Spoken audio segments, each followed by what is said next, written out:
Mom was telling me a story about how once when they had so little food that people were going around and gathering what little bits everyone had and were trying to make like a giant soup or a stew.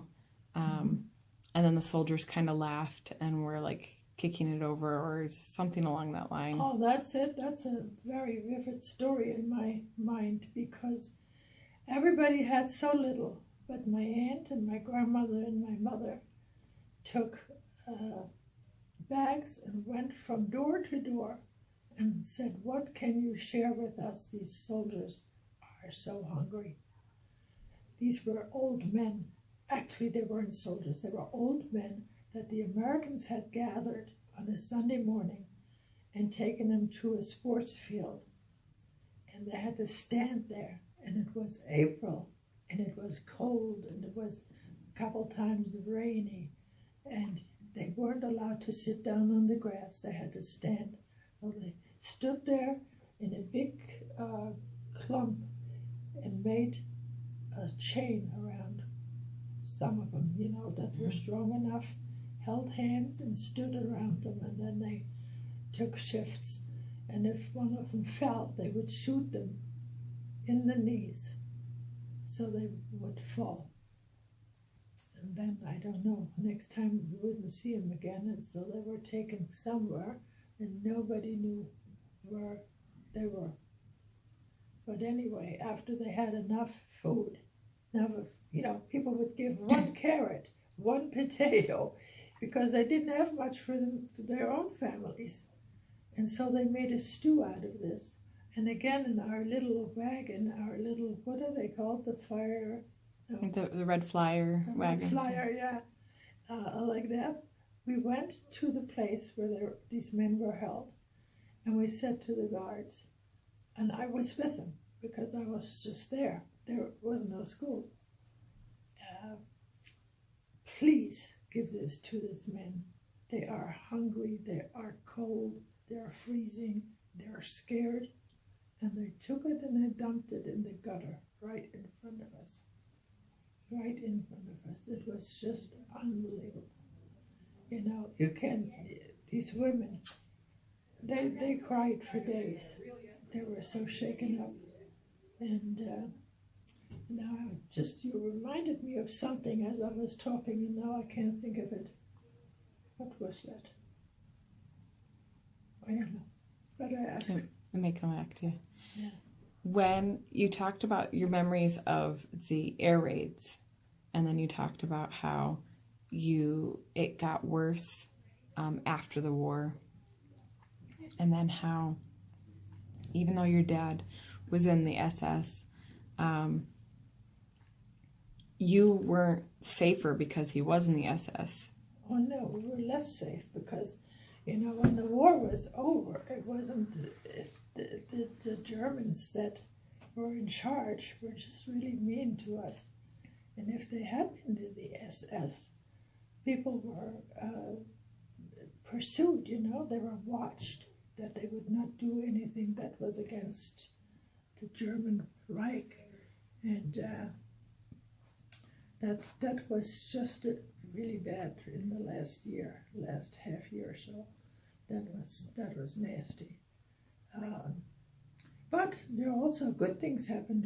My father, being in the SS, one time helped our neighbors. We had the doctor, a local doctor, a Jewish doctor, had bought a house from my grandfather, and the fence that was between their house and our house was left after they left and after the war. And so during the war, we would run to that gate and go through and go see the lady and have a cookie, and but then my father had to help them to get out of the country, and they went to Argentina, and hopefully they were safe and happy there. But he took a great risk, being in the SS and doing such a thing, helping somebody who was Jewish. My goodness, they were wonderful people.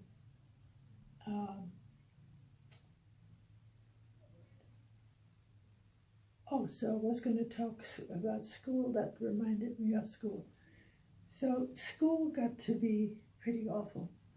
It was from the start. As soon as Hitler got in, we had to stand at an assembly every morning, the entire school out in the yard, raise the flag, and we had to keep our arms up, with that hail salute for the entire assembly time.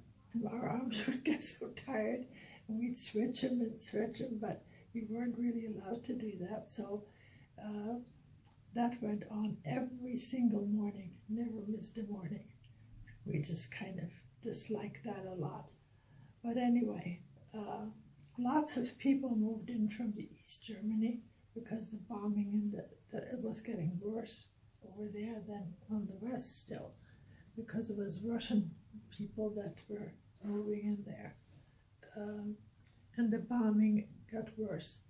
I lived in a town that had no industry and nothing that made money. So they weren't too interested in us, except we had a coal mine just outside of town. They bombed that, and they bombed the train station. But they also used snipers to fly over our house and shoot in the people that were working in our yard on trying to raise vegetables and fruits and stuff, right? We had so little that they were trying to plant, and so they just shot randomly. We had some old men, very old men, because all the young men were in the war. Even some of the young men, teenagers, were in the war. They were recruited, during the last days. But I never had all of third grade, half of third grade maybe. I went to the school, and then this decided, because we had air raids so often, we would have to run home, and our parents were afraid we wouldn't make it, and we were running like crazy because we were getting scared, and we could hear the sirens going. So only half of third grade, and fourth grade they gave up altogether. We didn't have it at all. Did they still have the Hitler Youth meetings at that point, or? Yeah. They had them until the war was over, and there were some youth that were really gung-ho, and they were so indoctrinated with all this propaganda. My sister was in one of the older sections for kids, and it really affected her all her life. She I don't know, she was just had very belligerent thoughts sometimes when she was in a Jewish community, and she was very often, because my mother lived in one, and that was in Florida, and so she would get very upset with whatever they did, and I think that's where it came from. They were trained to think that way. They're no good, but thank goodness the war ended. And after the war, we had all those problems with lack of food. I had grandfather's shoes on, they're high tops. I was a teenager. Can you imagine looking like that? We had homemade sandals, pieces of wood nailed together with leather strips so they could bend. And then you would run, and then the nails would come out. So those things, none of that was pleasant, but the lack of freedom that later, I realized that later, sometimes we listened to the radio to get news that we couldn't get otherwise on the radio. So all the shades were drawn, all the doors were locked, even the kitchen door was locked inside our home. And then we turned all the noise down and turned the radio on so we could hear the BBC and get the truth of what was going on, where the soldiers really were and how bad things really were. But we had to watch like hawks to not get caught doing that, because you would have been reported and gotten in trouble. Those radios weren't allowed. Oh, speaking of radios, one time my mother was able to trade in our piano for a side of bacon and a radio. It's a big day. Yeah, All that bacon could have flavored a lot of food. yeah. Well, they were stingy with it. You know, chopped it. Well, it lasted a long time, but still, it was good. It gave flavor. Mm-hmm. Yeah. Yeah, and when the war was over, when we went to these farmers to beg for food, sometimes we would say, see the jewelry that my mother, my aunt, everybody had given up jewelry to trade it for food. So the farmers had all the jewelry. Yeah. And all the townspeople hopefully had all the food. Well, they weren't that generous with it. They weren't. But they're all millionaires today. You know, really, it's amazing. And they have this beautiful jewelry. Of course, most of them are too old, and it's not the same crowd any longer, you know. But yeah, it made things tough. We had food stamps a lot in the beginning. At the end, everything went to pot, and, you know, system didn't work anymore. Yeah. So